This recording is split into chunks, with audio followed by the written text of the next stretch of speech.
And the thirst of the Thurman book, really, is that too often he is portrayed as the kind of last of the Jim Crow demagogues. And it's understandable that he would be portrayed that way, given his career, and given, too, the way that you know, the revelations about his having fathered a black daughter that came out after he died.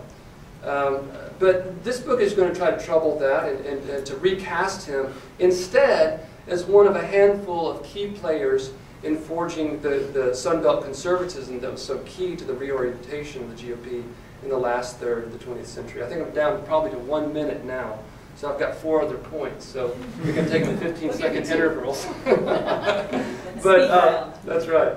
But let me just give you briefly 4 examples, or I'll just tell you some of the examples that I have. One is I'm going to try to reframe the Dixiecrat run in '48, and there's been some really good work on the Dixiecrats. Harry Frederickson's book I've learned a lot from. But there are things that we forget about the Dixiecrats. One thing we forget is their name. You know, it was the States' Rights National Party, and Thurman objected every time someone called them the Dixiecrats. And that's not to say that Thurman had some kind of non-racial agenda there in '48. Of course, you know, it was in reaction to the Truman civil rights agenda. That was clearly was a part of it. But we can distinguish between what drove the reaction, the popularity of the Dixiecrats, the States' Rights National. See, they developed it exactly because it was so hard to say the longer name. It was developed by a newspaper editor in North Carolina.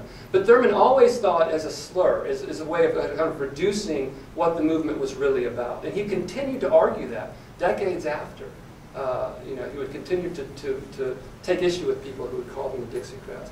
I want to spend a lot of time talking about anti-labor politics in the 1950s and Thurman's role alongside Barry Goldwater in the 1950s on the Senate Labor and Public Welfare Committee, when the Sunbelt Anti-Labor Coalition comes together in the Senate at the same time in which right-to-work laws were being passed across the South and Southwest. Thurman's role in the anti-Muslim hearings in 1961 and 1962 is a largely ignored, fascinating moment in the kind of history of popular right-wing anti-communism, which Thurman is at the center of those movements. And then on to in the mid-1960s, when Thurman becomes a key voice in the Senate on issues of law and order that Rick talked about so well in his book on Nixon.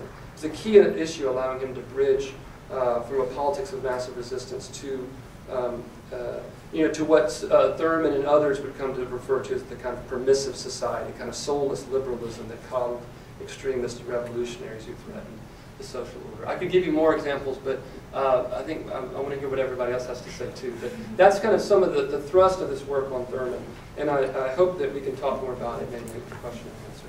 Thanks.